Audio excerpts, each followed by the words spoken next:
तो आइए यहाँ पर हम लोग स्टार्ट करते हैं। ठीक है, तो अब स्टार्ट करने से पहले गाइज एक और चीज़ मैं आपको बता देना चाहूँगा। अगर आपको इस क्वेश्चन पेपर का PDF फॉर्मेट चाहिए यानी कि पोर्टेबल डॉक्यूमेंट फॉर्मेट, तो वो आपको हमारे टेलीग्राम चैनल पे मिल जाएगा। ठीक है, और टेलीग्राम चैनल का जो लिंक है आपको इस वीडियो के डिस्क्रिप्शन बॉक्स में मिल जाएगा। सो वहाँ से जाके आप लोग इस क्वेश्चन पेपर का सोल्यूशन के साथ वीडियो डाउनलोड कर सकते हो। ठीक है, बट वो जो है पूरी तरीके से सोल्यूशन अच्छा से नहीं प्रोवाइड करेगा, इसलिए मैं आपको यहाँ पे एक्सप्लेन भी कर दूंगा। सो वीडियो को शुरू से लेकर पूरा लास्ट तक देखना विदाउट स्किपिंग। ठीक है, तो इतना बात हो गया, फटाक से स्टार्ट करते हैं। सबसे पहला क्वेश्चन बोले choose the correct option to complete the sentence given below. ठीक है, सो यहाँ पे हम लोग को मल्टीपल चॉइस क्वेश्चन कह लो या फिर टिक द करेक्ट ऑप्शन करो, बात एक ही है। ठीक है, यहाँ पे हम लोग का सबसे पहला क्वेश्चन है people who gather their food are called.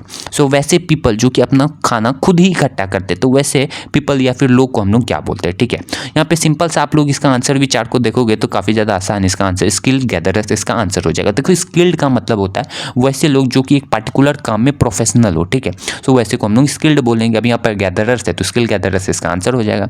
दूसरा क्वेश्चन है tools in husky were made of. अब देखो यहाँ स्टोन तो हो नहीं सकता। ठीक है, लाइम स्टोन इसका आंसर हो जाएगा। अब देखो लाइम स्टोन और स्टोन अलग होता है। लाइम स्टोन मतलब कि चूना पत्थर होता है और स्टोन यानी कि हम लोग का नॉर्मल पत्थर होता है।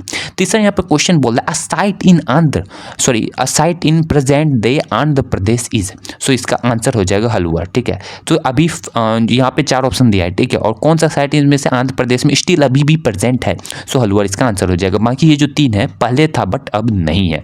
ठीक है, तो अब चौथा क्वेश्चन बोला है which is the third nearest planet to the sun. So अभी जो फिलहाल है इसका आंसर अर्थ हो जाएगा। ठीक है, फिलहाल क्या हमेशा से था विच is the third nearest planet. ठीक है, तो पहला हम लोग का तो मरकरी होता है। ठीक है, दूसरा हम लोग का वेनस होता है, तीसरा हम लोग का अर्थ होता है, चौथा हम लोग का मार्स होता है, पांचवा हम लोग का जुपिटर होता है। आगे तो आपको पता ही है। ठीक है, सैटर्न होता है, यूरेनस होता है, नेपच्यून होता है, प्लूटो था बट अब नहीं है, ये भी आपको पता होगा। पांचवा और हम लोग का लास्ट मल्टीपल चॉइस क्वेश्चन है कि सनीर दो ठाउड समीर एक डिड नॉट नो। सो ऐसा उसको क्या लगता, तो वो क्या नहीं जानता समीर एक, तो वो उसको लगता कि वो हिंदी नहीं जानता बट ऑफिशियली वो हिंदी जानता था। ठीक है, तो वो ऐसा सोचता था।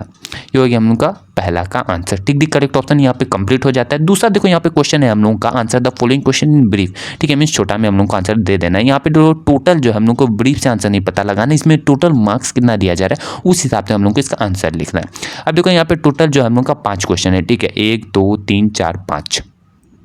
अब देखो हम लोग को इसमें करना क्या है, हम लोग को 5 का आंसर देना है। एक क्वेश्चन जो है वो 2 मार्क्स का है। ठीक है, सो आइए हम लोग सबसे पहला यहाँ पे जो क्वेश्चन है उसको देखते हैं। सबसे पहले यहाँ पर 6वां नंबर क्वेश्चन बोला है describe at least 2 ways in which you think the lifes of the king would have been different from those of farmers. ठीक है, सो आपको एटलीस्ट 2 वेज लिखना है क्योंकि 2 मार्क्स का क्वेश्चन इसलिए 2 ही पॉइंट पूछेगा, उससे ज़्यादा पूछ नहीं सकता, और पूछ देगा भी तो आपको लिखना नहीं है, 2 ही वेज होगा काफ़ी होगा। सो हम लोग को 2 वेज ऐसा बताना है जिसमें आपको ऐसा लगता है कि किंग का जो जिंदगी था वो अलग था फार्मर थे उस समय की बात की जा रही है। ठीक है, सो आइए हम लोग इसका आंसर देखते हैं। तो देखो यहाँ पर हम लोग आंसर देखते हैं। ठीक है, तो यहाँ पे 2 वेज लिखना है बट यहाँ पे मैंने 3 लिख दिया। मान लो 3 वेज पूछ लेता है तब क्या करोगे, तो 3 वेज पूछेगा तो 3 मार्क्स में ही पूछेगा। सो हम लोग यहाँ पे तीनों वेज पढ़ लेंगे। अब देखो यहाँ पे फार्मर और किंग का लाइफ कैसे डिफरेंट था, कौन सा समय का बात किया जा रहा है, तो जब राजा महाराजा हुआ करते तो उस समय का बात किया जा रहा है। ठीक है, तो 2 वेज में पहला देखो क्या है, a farmer has to work in the field while a ruler do not need to do so. ठीक है, सो फार्मर जो थे उनको फील्ड में अपना खेती करना होता था, जबकि किंग तो आराम से अपना सोते थे बैठते थे, जो भी उनका काम था वो करते थे अपना। ठीक है, सो हम लोग का पहला पॉइंट हो जाएगा। देखो दूसरा पॉइंट यहाँ पे क्या है उसको हम लोग समझते हैं। सो दूसरा पॉइंट यहाँ पे बोला है a king main responsibility was to protect his subjects. ठीक है, सो किंग का क्या रिस्पॉन्सिबिलिटी था, हमने पहला पॉइंट में देखा फार्मर का क्या रिस्पॉन्सिबिलिटी था, मीन उनका काम क्या था। तो किंग का यहाँ पे जो काम था वो उनका जो काम था या फिर उनका जो रिस्पॉन्सिबिलिटी था वो था कि अपने सब्जेक्ट मीन जो अपनी प्रजा है उनका वो ख्याल रखे, उनको प्रोटेक्ट करे। ठीक है, यही एक राजा का धर्म होता है।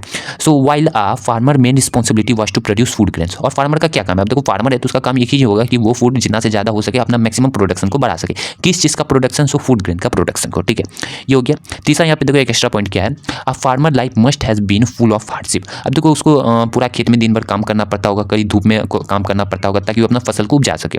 वहीं पे किंग जो होगा life has been more comfortable. अब जो किंग होगा उसका लाइफ तो ज़्यादा कंफर्टेबल होना ही है क्योंकि वो आराम से अपना घर में रहेगा या फिर किला में रहेगा और अपना आराम करेगा, जबकि फार्मर को तो धूप में काम करना पड़ेगा। सो ये 3 पॉइंट आप लोग बता सकते हो, इससे आपको पता चल जाएगा कि किंग और फार्मर में क्या डिफरेंस थे उस समय में। ठीक है, किस समय में जब किंग हुआ करते थे मीन जो रूलर हुआ करते थे उस समय कोई डेमोक्रेसी नहीं हुआ करती थी। तो हो जाएगा इसका आंसर। नेक्स्ट क्वेश्चन की ओर आगे बढ़ते हैं। तो देखो यहाँ पे जो हम लोग का 7 नंबर क्वेश्चन इसमें बोला है what tools would you use today for cutting fruit. ठीक है, सो कौन टूल्स का आप लोग यूज करते हो आज के समय। ठीक है, ताकि आप लोग फ्रूट्स को काट सके। ठीक है, काफी ज्यादा सिंपल क्वेश्चन है, हम लोग इसका आंसर देख लेते हैं। तो देखो इसका आंसर क्या होगा, इन टुडे टाइम और इन मॉडर्न टाइम्स। ठीक है, for cutting fruits knives are the best best tool, knives are made up of iron in steel और स्टेनलेस स्टील, ठीक है। मींस जो चाकू होता है सबसे ज़्यादा बेस्ट टूल होता है ताकि हम लोग फ्रूट्स को काट सके। अब यहाँ देखो नाइफ्स का बताया भी कि कंपोजिशन वो कैसे मिल के बना होता है, किससे मिल के बना होता है। सो आयरन से मिल के बना होता है और स्टील से मिल के बना होता है, जिसको कि हम लोग स्टेनलेस स्टील बोलते हैं। सो नेक्स्ट क्वेश्चन की ओर आगे बढ़ते हैं। तो देखो यहाँ पे जो हम लोग का 7वां नंबर क्वेश्चन है वो हो गया। अब हम लोग 8वां नंबर क्वेश्चन देखते हैं। 8वां नंबर क्वेश्चन बोला है what is the universe, universe क्या होता है। तो हम लोग इसका आंसर देखते हैं। तो देखो इसका आंसर जो है काफी ज्यादा अच्छा है, तो आप लोग इसको ध्यान से सुनना, ठीक है। यूनिवर्स क्या कोई पूछ दिया तो हम लोग ये बोलेंगे the universe consist of everything that exist anywhere in the space. So universe हर एक चीज है जो कि आपको इस स्पेस में दिखाई दे रहा है। ये जो 3D स्पेस में आपको जो भी चीज आप लोग देख पा रहे हो ये एक यूनिवर्स का हिस्सा है, ठीक है। All the heavenly bodies such as the sun, the moon, the stars which are seen with the naked eyes, and naked eyes mean जो खुला आंख से हम लोग देख सकते हैं, and many more celestial bodies such as planet, asteroids, satellites, comet, meteors, meteoroids, and which are not seen with the naked eye, mean जो हम अपनी खुली आंखों से नहीं देख सकते वो भी यूनिवर्स का भाग है। तो इसी चीज को हम लोग यूनिवर्स बोलते हैं, ठीक है, मींस ब्रह्मांड बोलते हैं। तो ये हो जाएगा इसका आंसर। अच्छा क्वेश्चन है, आप लोग इसको इंपॉर्टेंट क्वेश्चन मान सकते हो। नेक्स्ट क्वेश्चन की ओर हम लोग आगे बढ़ते हैं। तो देखो यहाँ पे जो हम लोग से 9 नंबर क्वेश्चन है उसमें पूछा गया what is the true shape of the earth, ठीक है। सो हम लोग का जो धरती इसका ट्रू शेप क्या है, हम लोग को इसका आंसर देना है। तो मार्क्स का क्वेश्चन है, हम लोग इसका आंसर देखते हैं। तो देखो इसका आंसर क्या होगा, 9 नंबर का answer earth is an oblate spheroid, ठीक है। इसका क्या मतलब हुआ, this means it is spherical in shape, ठीक है। अब जो अर्थ होता है हम लोग का परफेक्टली गोल नहीं होता है, ठीक है। काफी लोग मानते हैं कि वो गोल होता है बट वो हम लोग का स्फेरिकल होता है शेप में, ठीक है, बट नॉट परफेक्टली राउंड, ठीक है। वो पूरी तरीके से राउंड नहीं होता है। अब देखो होता है कि it is slightly raised at the equators, equators ये हम लोग का अर्थ है, ठीक है। अगर ये हम लोग का अर्थ है तो इसका जो इक्वेटर होता है इसमें वो थोड़ा सा उठा हुआ रहता है और जो दोनों पोल्स होते हैं यहाँ पे जो होता है वो हल्का सा चपटा होता है, ठीक है। तो इसको हम लोग स्फीयर शेप बोलेंगे या फिर स्फेरिकल शेप बोलेंगे, ठीक है। दोनों एक ही होता है, ठीक है। ये हो जाएगा हम लोग का 9 का आंसर। अच्छा क्वेश्चन, हम लोग नेक्स्ट क्वेश्चन की ओर आगे बढ़ते हैं। तो देखो यहाँ पे हम लोग का 10वां नंबर क्वेश्चन क्या बोला है, व्हाट डज द कॉन्स्टिट्यूशन से विद रिगार्ड टू इक्वालिटी, ठीक है। तो कॉन्स्टिट्यूशन क्या बोलता है विद रिगार्ड्स टू इक्वालिटी में, ठीक है। तो हम लोग इसका आंसर देखते हैं। तो देखो इसका आंसर क्या होगा, the constitution declares that all the citizen of the India should be equal in the eyes of the laws and the laws provide equal protection to all, ठीक है। सो कॉन्स्टिट्यूशन जो हम लोग का देश का संविधान है उसके हिसाब से हम लोग के जितने भी सिटीजन, हर एक नागरिक इंडिया के, ठीक है, इंडिया के हर एक नागरिक को जो है लॉ के सामने सभी एक है, ठीक है। मींस कोई बड़ा नहीं, कोई अमीर नहीं, कोई गरीब नहीं है, ठीक है। और जो लॉ है सभी के लिए एक ही बराबर है, किसी के लिए कुछ ज़्यादा अच्छा लॉ नहीं, किसी के लिए कुछ खराब लॉ नहीं, ठीक है। सो कॉन्स्टिट्यूशन के हिसाब से citizen of India should be equal in the eyes of the laws and the law provide equal protection to all, ठीक है। अब ऐसा दिखता तो नहीं है बट यही एक्चुअल संविधान है, ठीक है। तो ये हो गया 10 नंबर का क्वेश्चन। नेक्स्ट क्वेश्चन की ओर आगे बढ़ते हैं। तो देखो यहाँ पे जो हम लोग का 2 नंबर क्वेश्चन जो है पूरी तरीके से कंप्लीट हो जाता है, ठीक है। तो हम लोग यहाँ पे 3 नंबर क्वेश्चन देखते हैं। अब देखो यहाँ पे जो 3 नंबर क्वेश्चन इसके बारे में कुछ डिस्क्रिप्शन दे रखा है, ठीक है। क्या दे रखा है यहाँ पे, अब दे रखा है कि answer the following question in 40 से 50 वर्ड में हम लोग को आंसर देना है। टोटल 4 क्वेश्चन है, एक क्वेश्चन जो है वो 3 मार्क्स का है, ठीक है। तो इस हिसाब से हम लोग को पता चल जाएगा कि आखिर हम लोग को कितना क्वेश्चन में इसका आंसर देना है, ठीक है।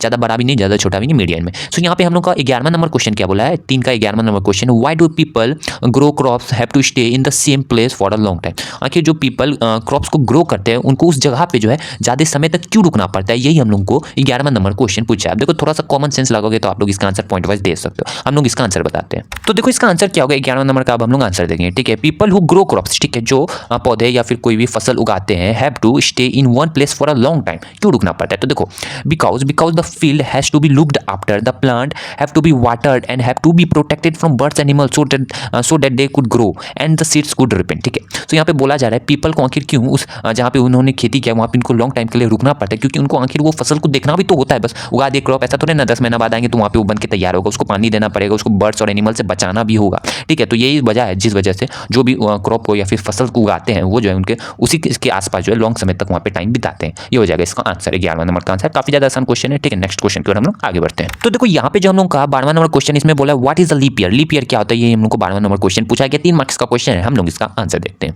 तो देखो इसका आंसर क्या होगा, लीप ईयर आप सभी को पता होगा, the year every 4 after, means हर एक 4 साल के बाद लीप ईयर आता है। एक ऐसा ईयर होता है विद 366 डेज होता है, नॉर्मल जो होता है हम लोग का 365 डेज होता है, बट यहाँ पे जो है day instead of 365 days is known as a leap year, ठीक है। मतलब एक ऐसा ईयर जो कि हर 4 साल के बाद आएगा, ठीक है, जिसमें 366 डे रहेंगे इंस्टेड ऑफ 365 डेज, ठीक है। तो ऐसे डेज को हम लोग, ऐसे ईयर को जो है हम लोग लीप ईयर बोलेंगे, ठीक है। तो ये हो जाएगा 12वां नंबर का आंसर। सिंपल सा क्वेश्चन है बट इंपॉर्टेंट क्वेश्चन है, तो आप लोग इसको अच्छा से याद करके जाना, ठीक है। समझ ही गए होगी, याद करने का जरूरत नहीं। नेक्स्ट क्वेश्चन की ओर हम लोग आगे बढ़ते हैं। तो देखो यहाँ पे जो हम लोग का 13वां नंबर क्वेश्चन इसमें बोल रहा है how are the maps more helpful than a group, ठीक है। सो यहाँ पे मैप्स को आखिर क्यों ज्यादा हेल्पफुल बताया गया, अब होते भी है, ठीक है। सो मैप आखिर कैसे ज्यादा समझने में मदद करते हैं, ठीक है, helpful than a globe. Globe जो होता है हम लोग का 3D जो हम लोग का अर्थ होता है उसी को हम लोग ग्लोब बोलते हैं, देखा भी होगा आपने, ठीक है, लाइब्रेरी में। तो एक मैप जो होता है एक ग्लोब से कैसे डिफरेंस होता है और कैसे मैप जो होता है ज्यादा समझने में मदद करता है, कि जैसा ज्यादा वो कैसे हेल्पफुल होता है, इसी के बारे में हम लोग को बताना है। तो हम लोग इसका आंसर देखते हैं। हाँ, तो देखो इसका आंसर क्या होगा 13वां नंबर का, a map is a graphical representation of the earth on a flat surface like paper, where is the globe is a spherical structure shape like the earth, ठीक है। This makes a map more useful as the researchers can study the minute details of the geographical features. अब ये जो map होता है हम लोग का ग्राफिकल रिप्रेजेंटेशन होता है अर्थ का, ठीक है। वहीं पे अगर हम लोग देखें ग्लोब का तो वो सेम अर्थ ही होता है, बस उसको हम लोग छोटा साइज में बना दिए, ठीक है। और वो जो होता है स्पेरिकल इन शेप होता है, ठीक है। अब मैप कैसे हेल्पफुल होता है, सो ये जो मैप होता है वो ज़्यादा रिसर्चेस करने में यूजफुल होता है, ठीक है। अब मैंने तो रिसर्च किया नहीं, जो रिसर्च किए होंगे उनको ये हेल्पफुल लगता होगा, क्योंकि इसमें जो है माइन्यूट डिटेल्स को जो है इजिली ऑब्जर्व किया जा सकता है, वहीं पर उसी चीज़ को ग्लोब में लिखना पॉसिबल नहीं होता है। इस वजह से जो होता है मैप हम लोग का ज़्यादा हेल्पफुल होता है, ठीक है। खैर हम लोग नेक्स्ट क्वेश्चन की ओर आगे बढ़ते हैं। यहाँ पे देखा जाए तो मैप जो हम लोग को सस्ता में ही पड़ जाता है, बट ग्लोब जो होता है थोड़ा सा महंगा पड़ता है, ठीक है। हम लोग नेक्स्ट क्वेश्चन की ओर आगे बढ़ते हैं। तो देखो यहाँ पे जो हम लोग का 14 नंबर क्वेश्चन इसमें बोला है कि how can the stereotype that the girls are a burden on their parents affect the lives of a daughter. Stereotype का मतलब होता है एक झूठा अफवाह, ठीक है, जो एक्चुअली में सही नहीं होता है, ठीक है, बट ऐसे अफवाह फैल गया है, नॉर्मल आसपास में बात किया जाता है, वो काफी लोग उसको सही भी मानते हैं, बट एक्चुअली वो होता नहीं है सही, ठीक है। तो हम लोग उसको स्टीरियोटाइप बोलते हैं, ठीक है। हम लोग इसका आंसर देखते हैं। हाँ, तो देखो इसका आंसर क्या होगा 14 नंबर क्वेश्चन का। The stereotype that the girls are burdens on their parent affect the lives of a daughter in the following ways, ठीक है। तो डॉटर के लाइफ को कैसे अफेक्ट करता है, तो यहाँ पे 3 पॉइंट देना है, ठीक है, क्योंकि 3 मार्क्स का क्वेश्चन है। पहला है they are not properly cared for, ठीक है, उनका ज़्यादा अच्छी तरीके से ख्याल नहीं रखा जाता है। दूसरा यहाँ पर बोला है they are not encouraged for higher education, उनको ज़्यादा हायर एजुकेशन के लिए इनकरेज भी नहीं किया जाता है, ठीक है, पढ़ना पढ़ो नहीं पढ़ना नहीं पढ़ो, ठीक है। तीसरा यहाँ पे बोला है they are not encouraged to join or attend school, और उनको स्कूल भेजने के लिए या फिर अटेंड करने के लिए स्कूल को भी ज़्यादा इंकरेज नहीं किया जाता है, ठीक है। तो ये 3 पॉइंट है, आप लोग को लिखना है। तो हम लोग नेक्स्ट क्वेश्चन की ओर आगे बढ़ते हैं। तो देखो यहाँ पे जो हम लोग का 3 नंबर क्वेश्चन एंड हो जाता है, ठीक है। अब हम लोग यहाँ पे 4 नंबर क्वेश्चन देखेंगे। अब देखो 4 नंबर क्वेश्चन में मार्किंग स्कीम कैसे किया गया है। टोटल 2 क्वेश्चन है, ठीक है, 10 मार्क्स का क्वेश्चन है, मींस हम लोग का जो 15वां क्वेश्चन है और 16वां क्वेश्चन, ये हम लोग का टोटल 5-5 मार्क्स का 2 क्वेश्चन पूछा गया। उसके बाद यहाँ पे जो हम लोग का 17 नंबर क्वेश्चन है on the outline map of India, ठीक है, मींस मैप स्किल से, जो कि हम लोग को 3 मार्क्स में पूछा गया, ठीक है। आप लोग देख सकते हो 3 क्वेश्चन है 3 मार्क्स में। तो सबसे पहले यहाँ पे हम लोग 15वां नंबर जो क्वेश्चन है उसको हम लोग देख लेते हैं। तो यहाँ पे जो बोला जा रहा है why did the hunters gatherers travel from place to place, in what ways are these similar to या फिर different from reasons for which we travel today, ठीक है। सो यहाँ पे पूछा जा रहा है why did the hunters gatherers, ठीक है, जो भी बोलो, ट्रैवल करते थे फ्रॉम प्लेस टू प्लेस, ठीक है। तो वो अलग जगह क्यों ट्रैवल क्या करते थे। अब बताना है हम लोग को in what ways these are similar या फिर डिफरेंट है फॉर द रीजन आज हम लोग जिस वजह से ट्रैवल करते हैं। सो ये हम लोग का 15 नंबर क्वेश्चन है। समझ गए होंगे, क्वेश्चन अच्छी तरीके से समझाते हैं। हम लोग इसका आंसर देखते हैं। अब देखो क्वेश्चन थोड़ा सा इसका बड़ा है, ठीक है, और आंसर भी इसका बड़ा होगा, क्योंकि 5 नंबर का क्वेश्चन है तो आपको ज्यादा से ज्यादा लिखना होगा इसमें, ठीक है। हम लोग इसका आंसर देखते हैं। हाँ, तो देखो इसका आंसर क्या होगा। अब हम लोग 15 नंबर क्वेश्चन का आंसर देख लेते हैं, ठीक है। तो यहाँ पे जो 15 नंबर क्वेश्चन इसका हम लोग सबसे पहले देखेंगे हम लोग को क्वेश्चन क्या पूछा गया था, ठीक है। पहले के जमाने में आखिर क्यों हंटर्स या फिर गैदरर्स एक प्लेस से दूसरे प्लेस तक ट्रैवल क्या करते थे। तो इसका देखो आंसर क्या होगा। सबसे पहला यहाँ पे आपको पॉइंट लिखना है इन सर्च ऑफ न्यू रिसोर्सेज, ठीक है। अब न्यू रिसोर्सेज के तलाश में हम लोग एक दूसरे से, मतलब हम लोग नहीं, पुराने जमाने के जो लोग थे वो इधर से उधर मूव किया करते थे। क्यों क्या करते थे इसका एक्सप्लेनेशन भी आपको लिखना होगा, ठीक है। If they stayed at one place, अगर वो एक ही जगह बार बार रुके रहते, ठीक है, फॉर अ लॉन्ग टाइम, ज़्यादा समय के लिए, they would have eaten up all the plants and animals. तो एक जगह रहेंगे तो वहाँ पे एक लिमिटेड जगह पे रिसोर्स भी जो होगा वो भी लिमिटेड ही होगा, ठीक है। ऐसा नहीं है अगर आप लोग एक फाइनाइट जगह पे हो वहाँ पे जो रिसोर्स है वो इनफाइनाइट हो, ठीक है। अब एक लिमिटेड जगह है तो उसमें रिसोर्स भी तो लिमिटेड होगा, राइट। इसलिए वो एक जगह से दूसरी जगह मूव करते थे, ठीक है, ताकि वो जो है अपना रिसोर्स को बढ़ा सके, ठीक है, या फिर एक जगह कुछ भी चीज़ खत्म हो जाए तो वो आगे मूव कर सके। सिंपल सा इसका वजह है।